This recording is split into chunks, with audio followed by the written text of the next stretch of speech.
Nosso grupo é o tema que nós escolhemos para hoje. E a título de introdução, eu gostaria de dizer para você que não tem como a gente falar de grupo, nosso grupo, né? Não tem como a gente falar de grupo e não pensar no WhatsApp, não é? Todo mundo tem WhatsApp, todo mundo tem um grupo, ou tem alguns grupos, ou tem vários grupos. Eu aqui só na igreja tenho mais de 20 grupos de WhatsApp. Tenho uns 2 grupos na família, mais uns 2 grupos de afinidade. Ou seja, muitos grupos para administrar, e não tem sido fácil administrar tantos grupos, não é verdade? Sabe que nós somos mais de 8 bilhões de seres humanos. E fomos criados iguais, seres humanos, irmãos.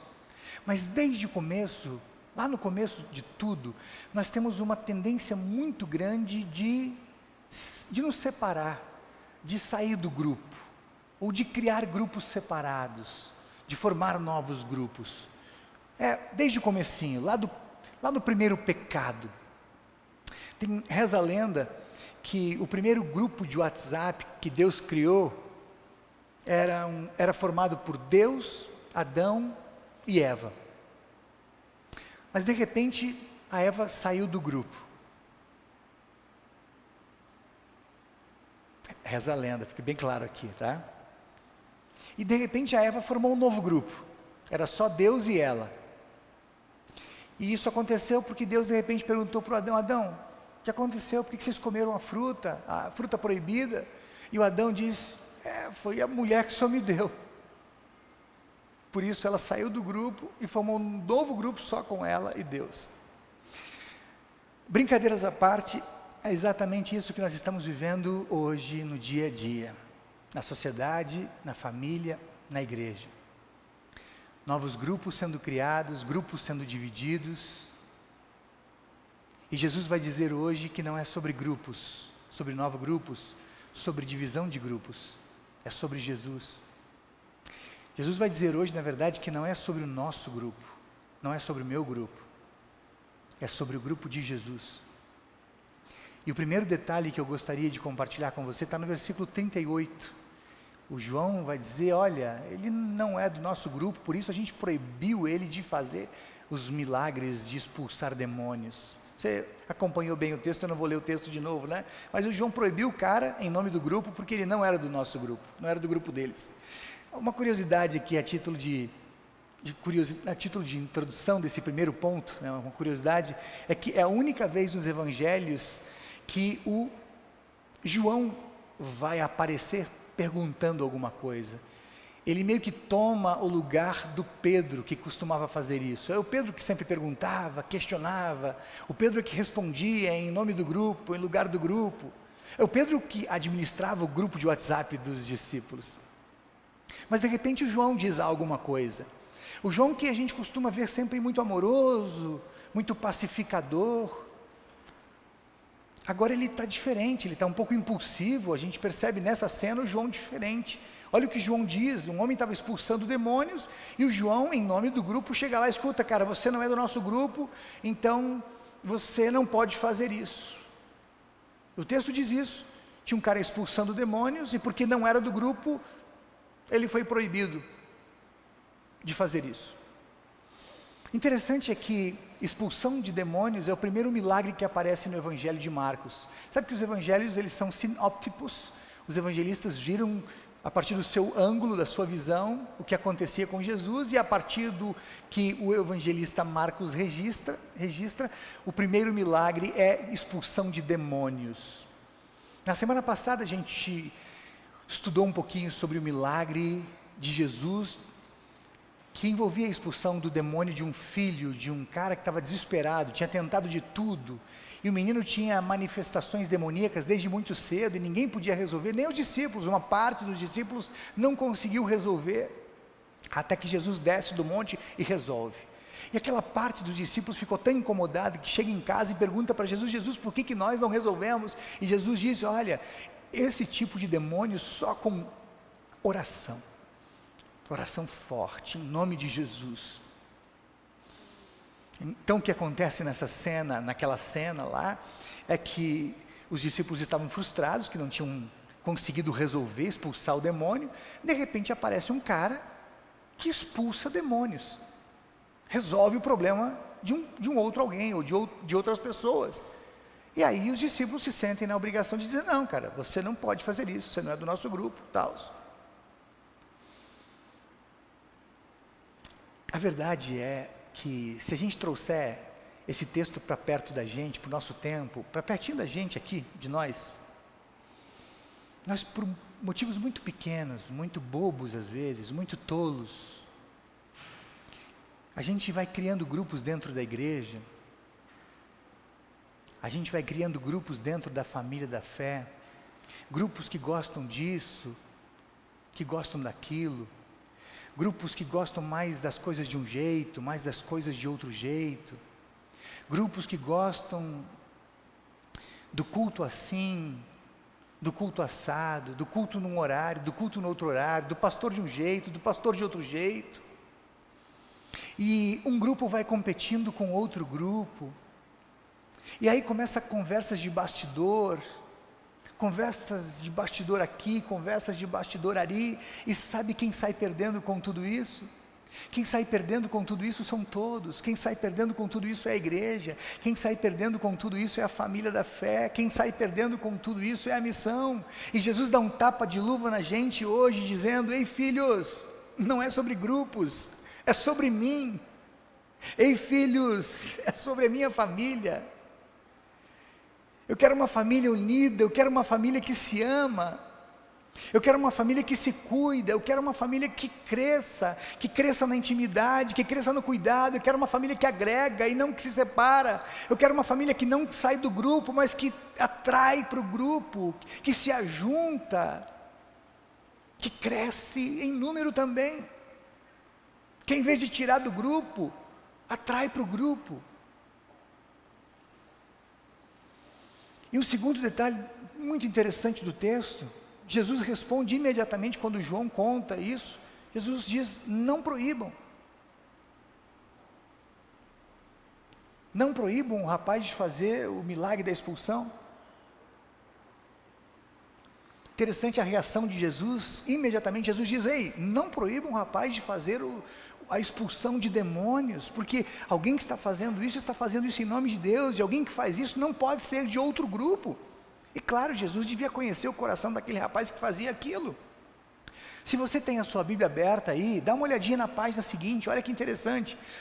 Pouquinho depois do nosso texto, tem aquela cena em que os pais levam as crianças para serem abençoadas por Jesus, e sabe o que os discípulos fazem?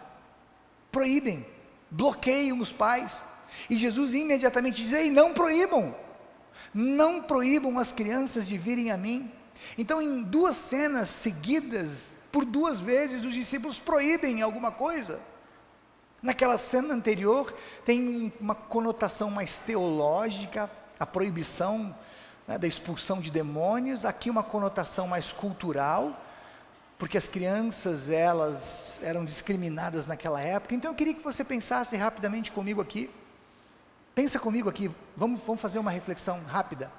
A igreja de Jesus Cristo é composta por todas as pessoas que creem em Jesus Cristo como seu Salvador em todo o mundo, entre todas as denominações cristãs, em todas as culturas. Raciocina comigo aqui, por favor.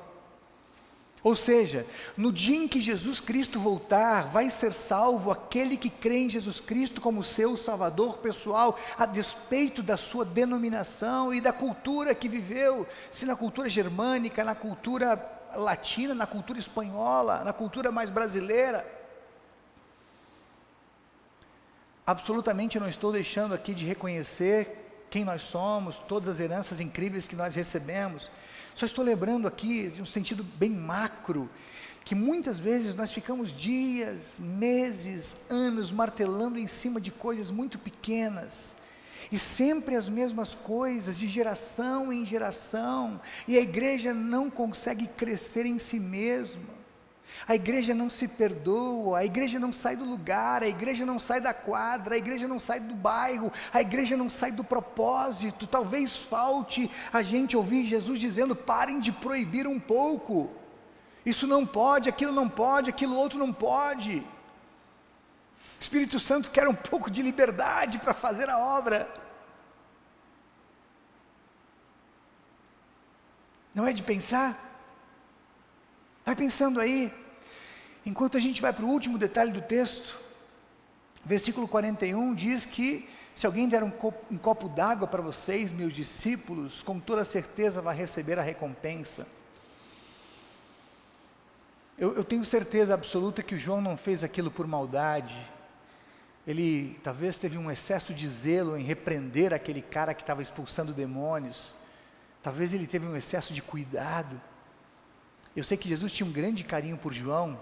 Jesus deu a mãe dele para João cuidar. João era um cara amoroso, mas aqui Jesus não gostou muito do que João fez em nome do grupo, porque João estava ali representando o grupo todo. E é por isso que Jesus disse tudo o que disse, e Jesus terminou dizendo tudo o que disse com aquela frase que ele costumava usar quando tinha alguma coisa muito séria para dizer. Amen, lego, remim. Eu afirmo a vocês que isso é verdade. Quem der um copo de água a vocês, porque vocês são de Cristo, com toda certeza, receberá a sua recompensa. A palavra recompensa aqui, ela aparece uma vez em Marcos apenas. Ela é muito significativa para tudo que Jesus está dizendo.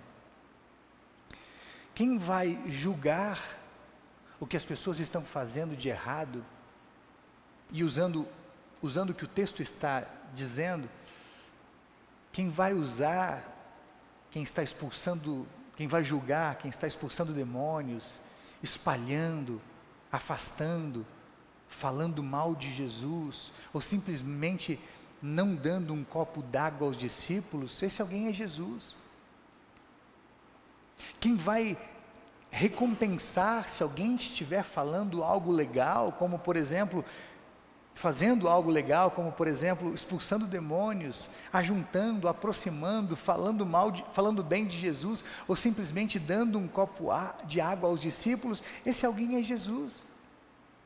Então, em resumo, mesmo nas coisas simples, como dar um copo d'água, ou nas coisas mais chocantes, como expulsar um demônio, passando por todo um exercício da vida cristã que dura toda uma vida, nesse cuidado com a família da fé, com a igreja de Cristo, com a comunhão, com o amor, com o perdão, com a aproximação, com a reaproximação, com a reconciliação. Quem vai julgar, quem vai condenar, ou quem vai recompensar é Jesus Cristo, não nós. O que cabe a nós fazer, como diz a palavra, é fazer a obra enquanto é dia, porque logo vem a noite, quando ninguém mais pode trabalhar. O que nós temos para fazer é cuidar da igreja.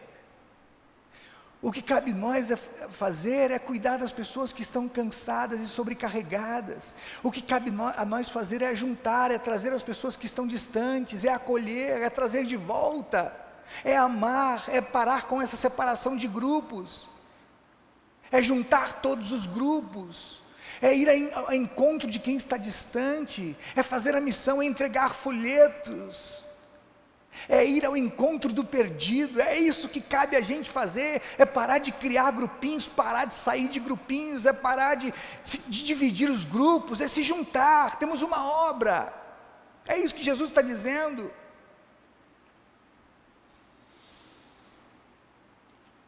Querido, a mensagem de hoje, em resumo, é sobre a comunhão, sobre a vida em comunhão.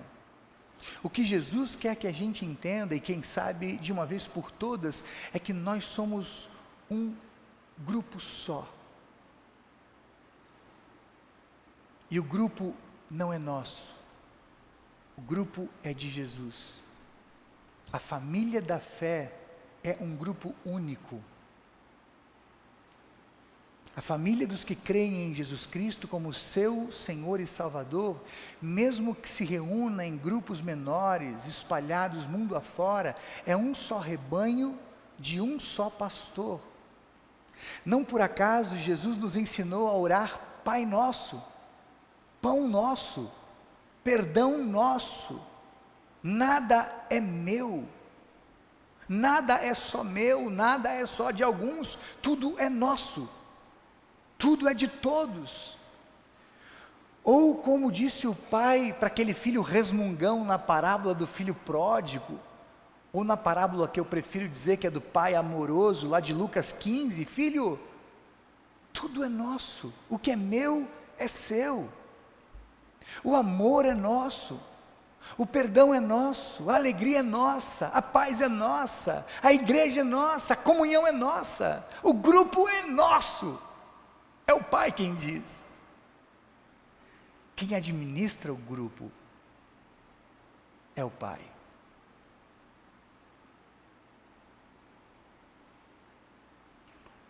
O grupo é nosso. Quem diz isso é Jesus. O grupo não é meu, o grupo não é seu, o grupo é nosso, para o nosso bem, para o bem de todos que fazem parte do grupo, e para a honra e glória do nome de Jesus. Amém?